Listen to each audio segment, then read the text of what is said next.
Well, welcome to the Business Spotlight series. My name is Heather Frierson, and I'm your host of the Business Spotlight podcast. And today I have Ryan Fletcher, founder and CEO of Fletcher Development. And today he's going to be talking about all about his business, his journey to business ownership, challenges, best practices, and really just share a sneak peek of what it's like to own and operate a business.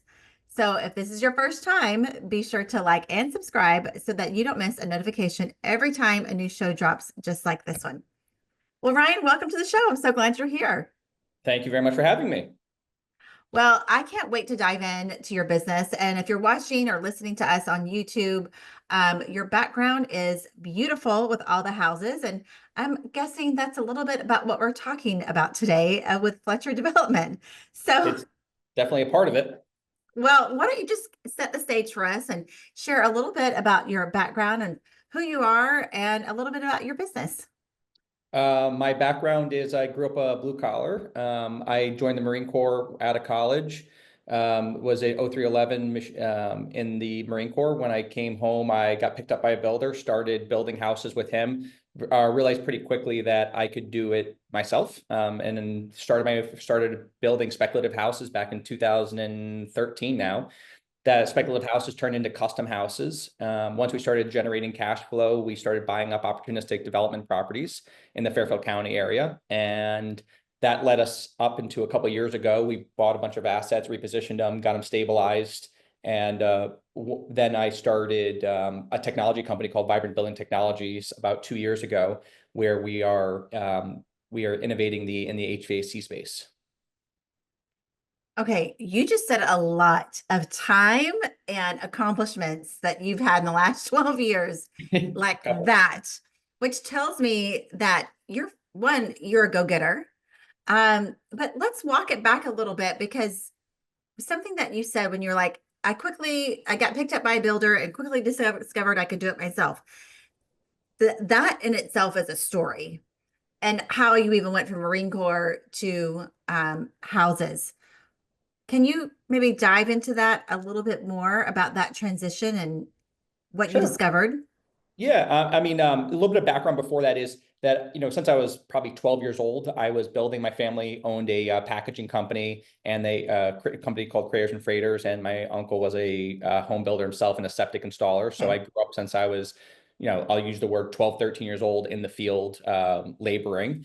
Mm. And I ended up going to school for construction management up at Roger Williams. When I graduated, I joined the Marine Corps. It was a passion of mine that I had to do. I had to fulfill that obligation. I was going to go the officer route, but I ended up going in the enlisted route because my cousin at the time was a gunnery sergeant and in the enlisted side. And he was like, you got to go to the enlisted side, then you can go to the officer side to be, to really do it properly. My goal initially was to make to do it for full time. Then you realize, your $3 an hour paycheck, getting up at 3:45 in the morning and not sleeping and, eating MREs for your rest of your life. Realized that very quickly that was not my speed. Did my stint in the Marine Corps, had an awesome time. It really kind of taught me and it really created who I am today. Mm. And I think that it really helped in the construction space because like your worst day in construction, there's just worse days in the military. There's everything harder Mm. in the military. And I think that is what allowed me to excel in the construction space. When I came home, I was actually bartending for what they call an HBRA event where I got picked up by a builder and he was like, oh, military guy, disciplined, understands just the idea of like, getting things done and just checking boxes. So I Mm. got picked up by him and became, his lead project manager. Well, I would say lead project manager for quite a while. Not even Mm. that long, 9 months before I quit, and I started my first house. And I called up all my Wow. friends. I raised a little bit of money to build this house, sold it almost instantaneously, and my investors were like, "Hey, let's go do that again." So I went and bought another piece of property, did it again, and then before you know it, the neighbor saying, "Hey, can you do my basement?" Then the next neighbor saying, "Can you do an addition?" The next day, and then it became an organic process where Mm. that led into us becoming one of the largest home builders in Fairfield County, Connecticut, predominantly a town called Greenwich, which is, very high affluency. And like our homes typically range from about $3 to $50 million. And it was an unbelievable experience. And I give 90% of the drive and the sustainability of how I got there to the military, 100%. Mm. That's such an incredible story of when you said you got picked up by a builder. I was expecting you to say that you were with him for 2 or 3 years, and within 9 months, you knew within yourself it was time to go and you could do 100%. it. Yeah, and I think the first thing I bought was actually, I'll tell you right now, the first thing I bought was a John Deere excavator, and I literally, started digging out my own foundations. I started doing all the grading, and my first couple houses I built, with my bare hands, and we built the Mm, first couple houses we were very successful in them, and I learned every part of the trade, and that was where mm, that's where I really excelled in the construction space, was because not only have I done it, but I've always learned how to perfect it. I am a crazy OCD freak, and engineering is in my blood. Like, I love to over engineer. I like to think about, if there was a normal way to do something, I like to understand, like, well, what's the other 25 ways to do it? And how do I do it better? And how do I do it mm. more sustainably? How do I make it so it's never going to fail? And how do I just be better? So I think that I really took that layer into construction. And then I put really I really wanted to focus on design. So a lot of our customers would come to us for the design process. And they always loved, Mm. everybody always understood that I have a good eye, and I understand like the details matter. And sometimes the 16th of an inch is like the difference of it looking perfect and looking okay. And that's where Wow. we excelled. Yeah. I love that so much. It makes a lot of sense that your background helps you build custom houses in a way that are like your pictures behind you, just beautiful and specialty. When you look back on your journey, even maybe something recently, what were some of the roadblocks or a challenge that you had to overcome? Um, I would say nobody was rooting for you. Mm, Breaking into a space, and definitely breaking into the construction space in a Fairfield County where, I was 25 years old, 26 years old. mm, The closest builder to me was probably 55 years old. And they had been wow. doing the same thing for the last 20 years. And like, this was their market. And like, this young guy came in and was, I started taking a lot of projects, and everybody was like, who the hell is this guy?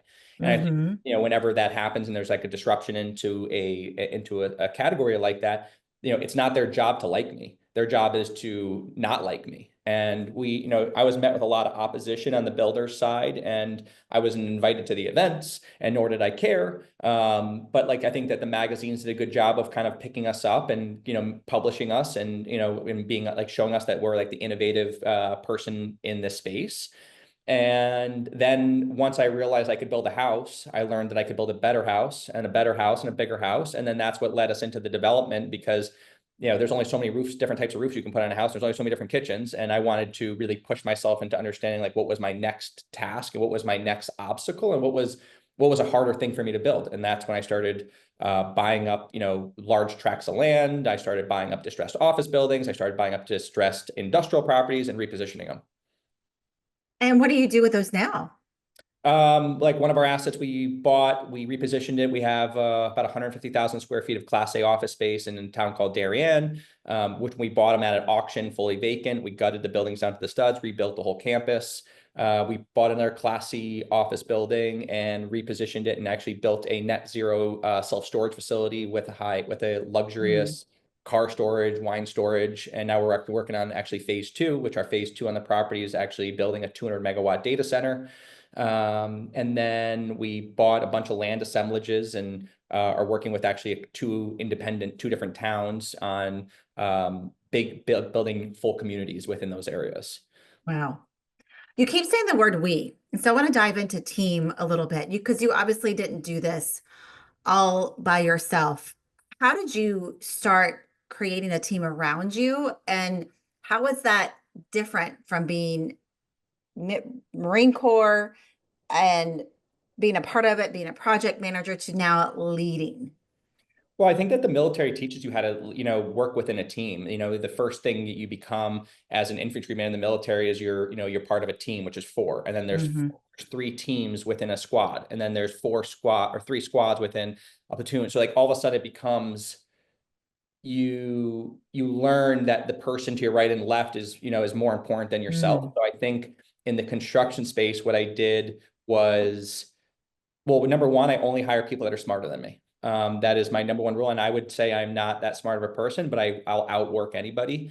Um, mm. And so I always polished myself by putting just the smartest people I possibly can afford to hire around me. And I was never scared to overpay. And I was always, I always want to incentivize as much as I possibly can, to getting the best talent I possibly can. And it's hard getting Mm. talent in the construction industry where, I'm pretty sure out in Fairfield County, you go to high school and they teach you like, don't go into construction. If you go into construction, that's beneath you.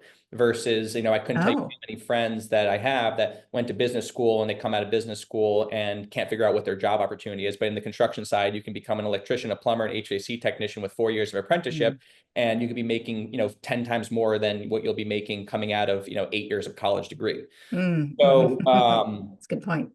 yeah, I just think that it all comes down to, and I always use the word we because it's, I 100% got here on a we mentality. I did not get here myself. I'm good at Mhm. blowing through walls, but my team is what reinforces me and what allows me to do what I do. Um, but yes, always hire the best people you possibly can. What would you say your leadership style is? You kind of hinted to it a little bit that it's a we mentality for sure, but when you look at developing team members, what does that look like? What I would say is what got me to where I am today is not going to get me the next 10 years. So I'm actually going through the last 4 years. One of my things is I do performance coaching once a week, and trying to excel and try to be better and trying to work on my quirks and, refine myself into this next chapter. And what I mean by what worked for me the last 10 years is when you're in the military, I hate to say it, but I think like the louder you are, the tougher you are, the more you can scream, the more you can execute, the harder you push, the better the shot you are, the faster you go up in the ranks, and going up the ranks is all you really care about. I use that mentality to really get me through the construction sector. And I think it worked with subcontractors because unfortunately, blunt force and just brutal, relentless communication and just being an absolute fighting dog, is what excels in the construction era. When I started and when I got into the development, when I started getting into like more the high end development and having to deal with very high end customers and understanding then the vibrant building technologies, I've learned that method of management and leadership is not what will excel into my next part of my career. I Mm. think Mm. it was a very good for what it did in my past, but now I have to understand how to unlock individual people with different tactics versus a Mm. lot of people don't respond to being yelled at. People don't respond to a lot of different things, in the Yeah.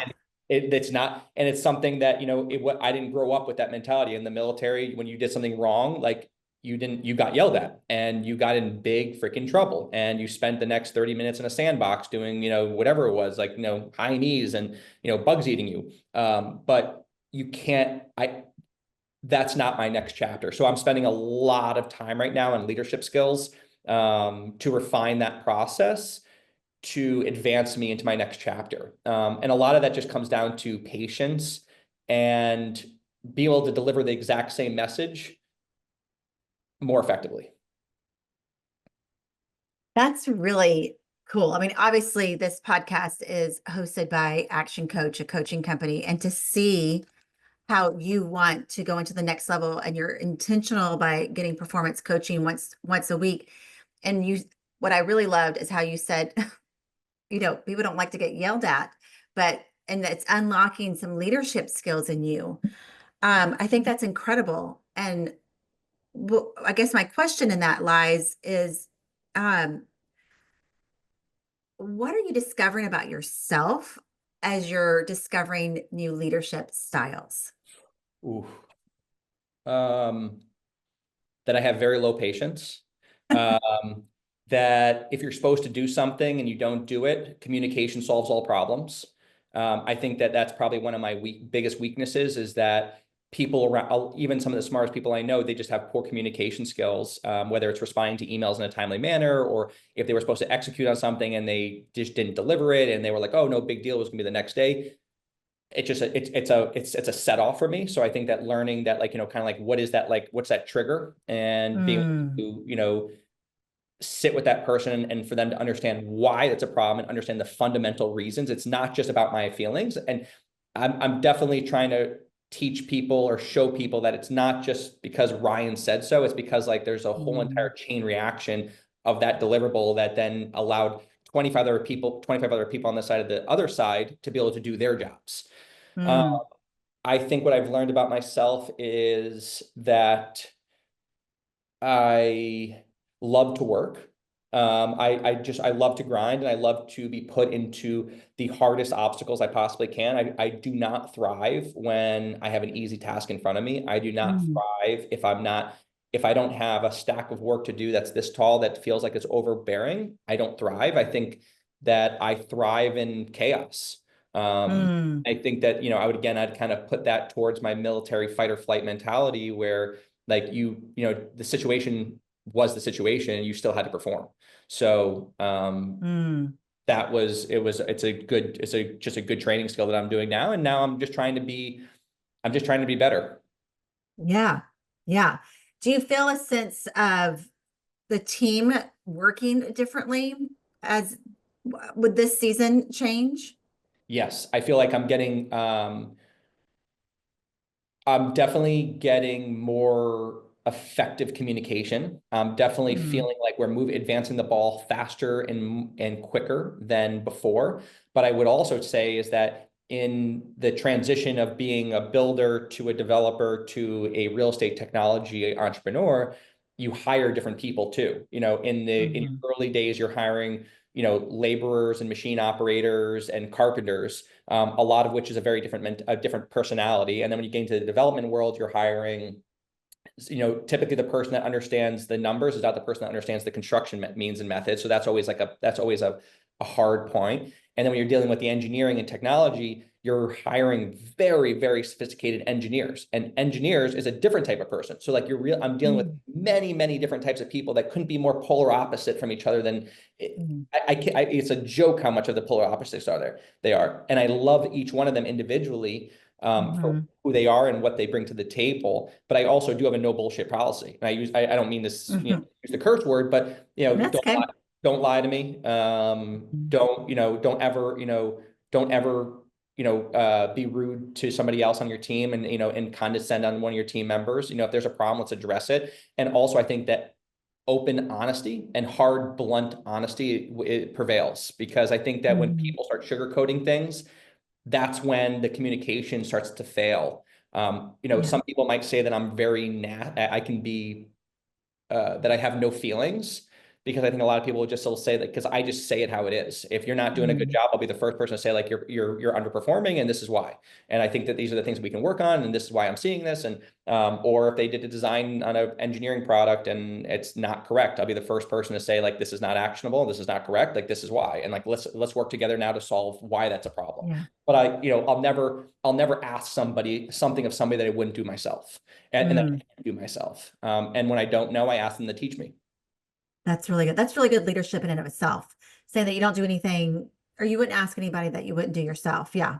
I love Never. that. There's never something that I haven't done in this space, because, well, building houses when you're, 20 something years old, like you have to wear a lot of hats.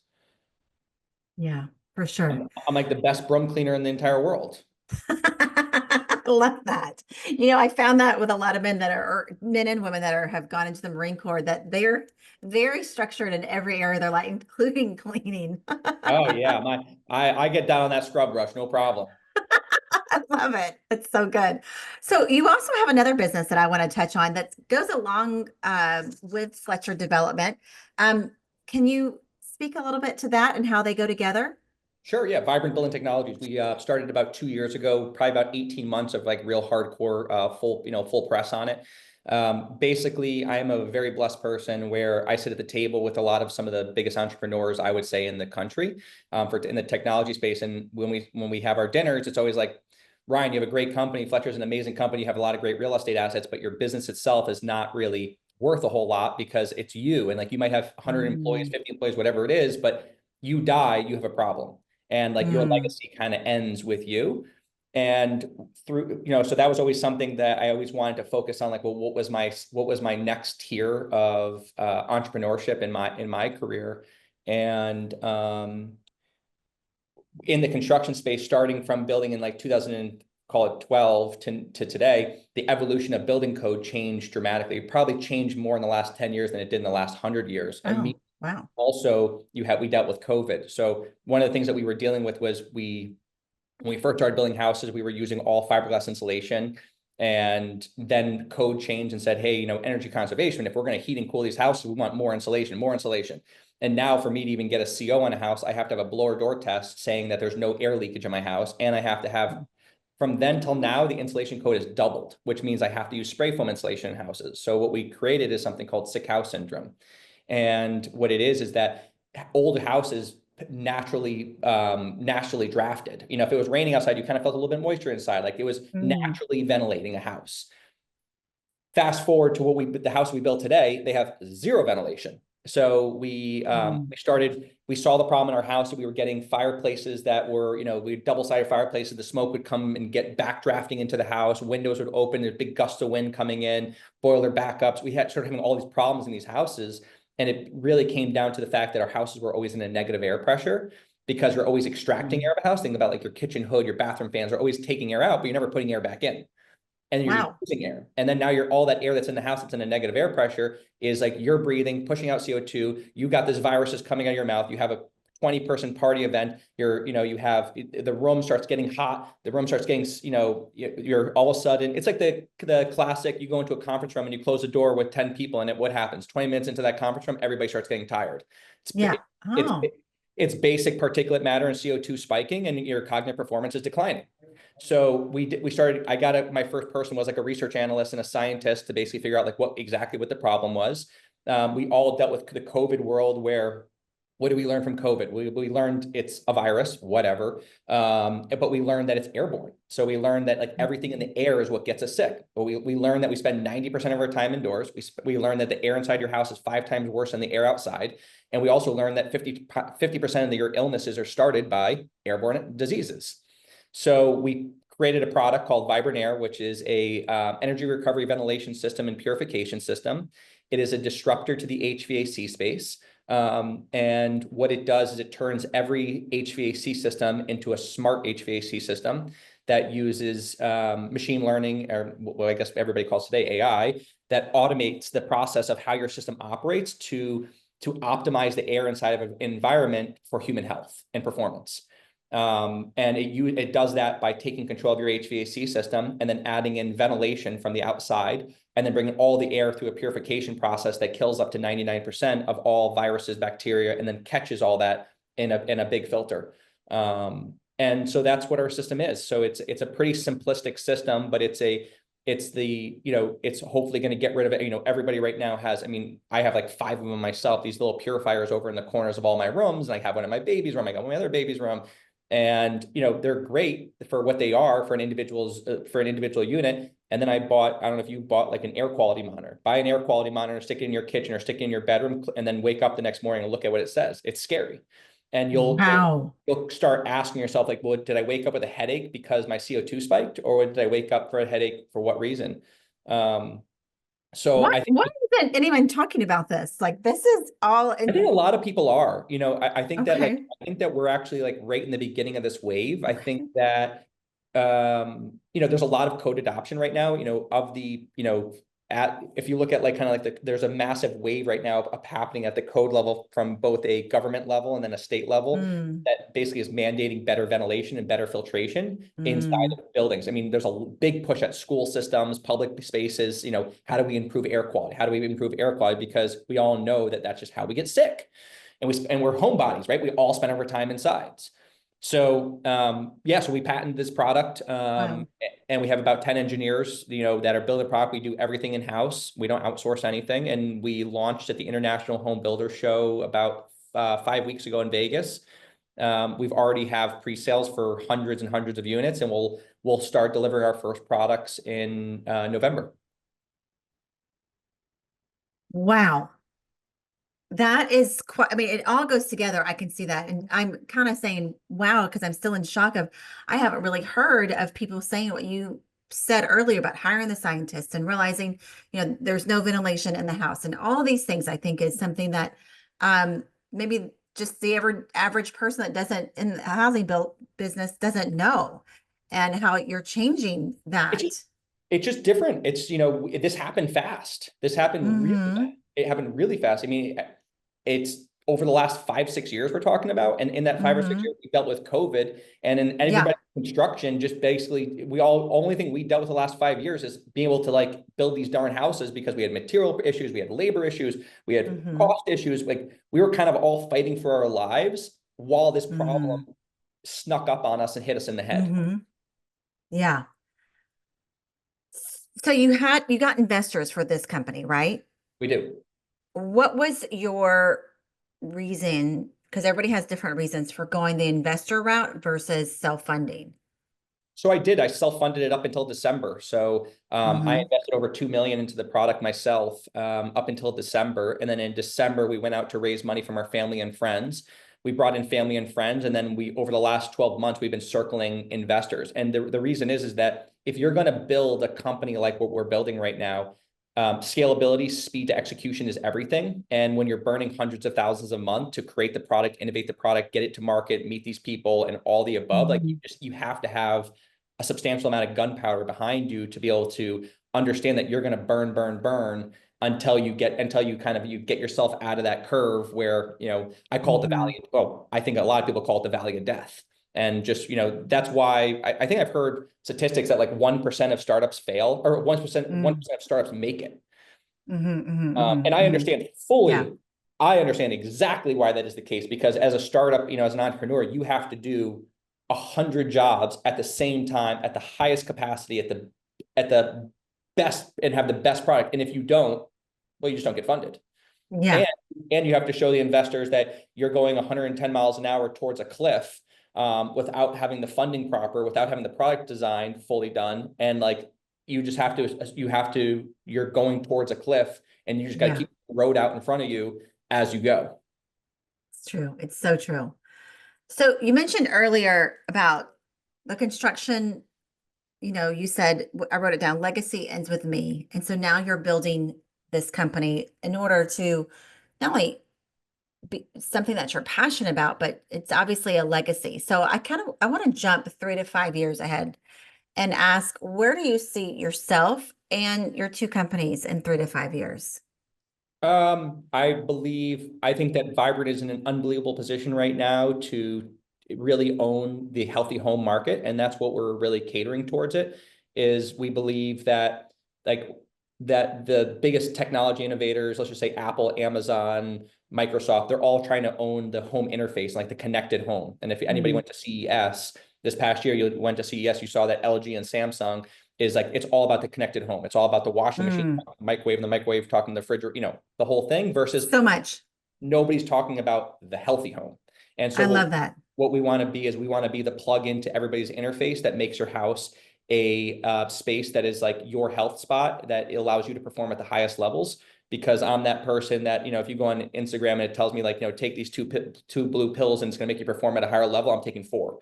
It's all about, increasing that performance lever. So I think that Vibrant's going to be in an amazing space. We're hopefully going to have hundreds of HVAC contractors and distributors repping our product. On the development side, our estate care management division is going great on our houses.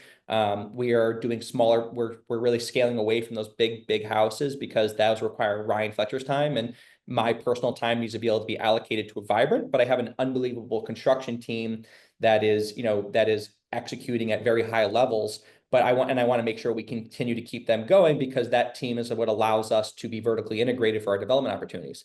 And on that side of things, right now we're working on our first data center, which is very, very, very cool for me, because we've built hundreds of thousands of square feet of houses. We've built hundreds of thousands of square feet of office and net zero facilities. But what we haven't done is built a building that's hundreds of thousands of square feet that's one big supercomputer.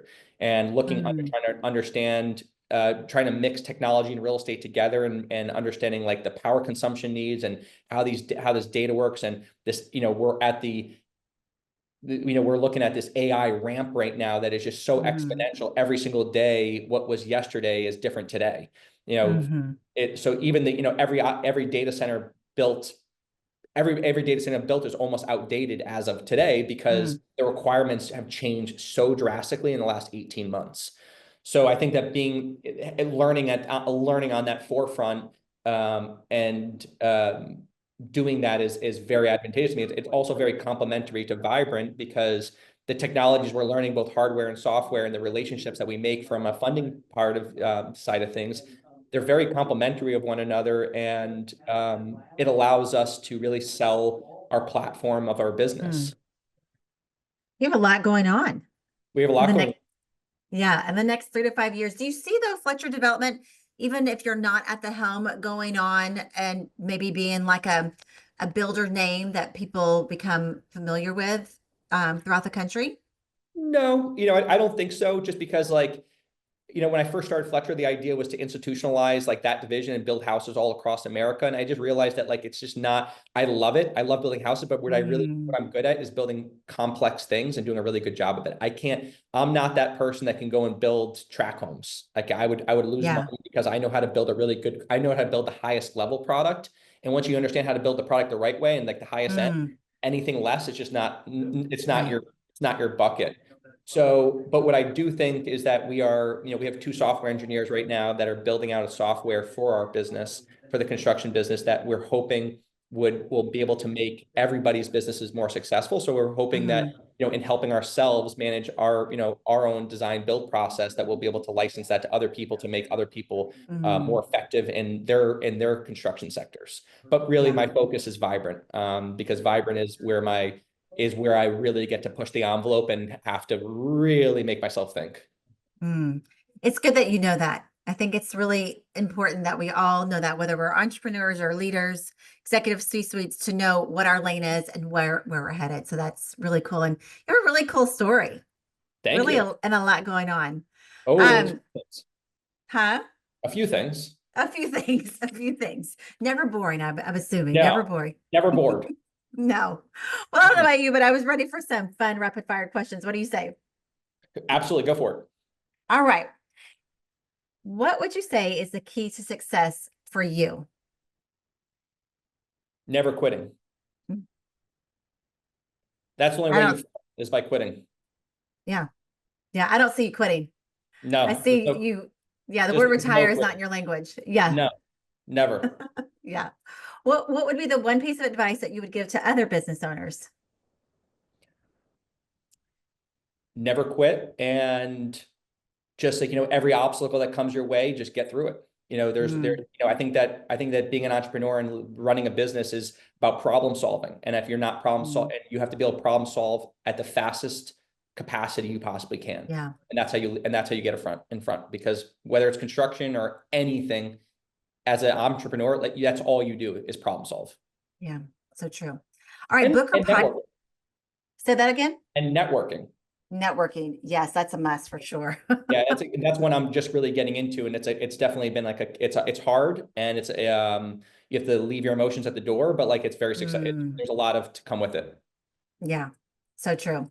All right. Book or podcast. What are you reading or listening to right now?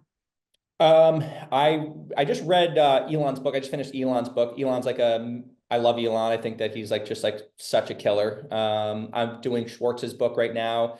That's a great one. Uh-huh. Um, I don't read too much. I feel like I'm probably always kind of working, and I'm always kind of like, at meetings, and I'm learning from those meetings. I think that, one of Mm, my skills in meetings is kind of act like you're the dumb person in the room and let everybody else, fill you in with intellect and all their information. Then you can good. drive your own opinions from everybody else's intellect. Yeah, that's a smart way for sure. You have a live book right in front of you. Exactly. Exactly. Yeah, yeah. All right. Last fun question. If you had a little bit of magic dust and could sprinkle it anywhere in your business, where would you sprinkle it? I'd sprinkle it on Vibrant. Mm, which part?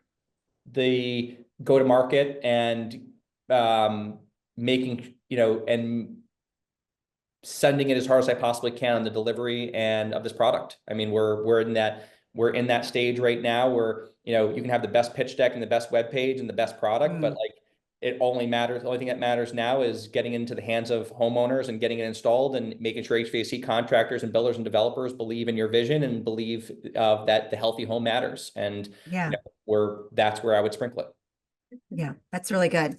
All right, before we get to the final question of the day, share with everyone how they can follow you or hire you or buy your product. My name is Ryan Fletcher, founder and CEO of Vibrant Building Technologies and Fletcher Development. We're on, our we have our two web pages, Fletcher Development and vibrantbuildingbt.com. And then you can find me on LinkedIn. Happy to help as many people as I possibly can, and always willing to share my story and see how I can help. That's how I got here, Awesome. by getting a lot of help from a lot of other people. Yeah. And if you connect with Ryan on LinkedIn, make sure you tell him you heard him on the show. Absolutely. All right. Final question of the day, which is one of my favorites. What is most inspiring to you today, Ryan? My family. Mm. I got a amazing lady in my life, and I have two little girls, and I have Mm. a great family, mother and father, and brothers and sisters and cousins, and my best friends. And I think that combined, my friends and my family, which are my family, is what inspires me to be who I am every day. Mm. It takes a community to get to places that we want to go, right? It takes a community to raise two kids too. Yes, I know that for sure. I have two girls as well. So you're in my prayers. Totally, Yeah, totally. but they're a lot of fun too. So I'm a blessed person. I have an amazing family around me, and I think that that's the support that everybody needs. yeah, for sure. I agree. Totally agree. Well, this was an awesome show, Ryan. I thank you so much. I just enjoyed this conversation and really just hearing your passion about what you're doing and your goals. It was just so inspiring. And I think that if you're listening or watching this, to just be sure to save this, just to be encouraged and to get some great tips along the way, because you really had some wise words that I think we all needed to hear. So don't forget to like and subscribe so that you don't miss a notification every time a new conversation drops, just like this one. But thanks to everyone for joining us today. But Ryan, of course, a special thank you to you. I Thank really you. appreciate Thank you. it. Thank you. It was great. All right, everybody. See you next time. Bye-bye.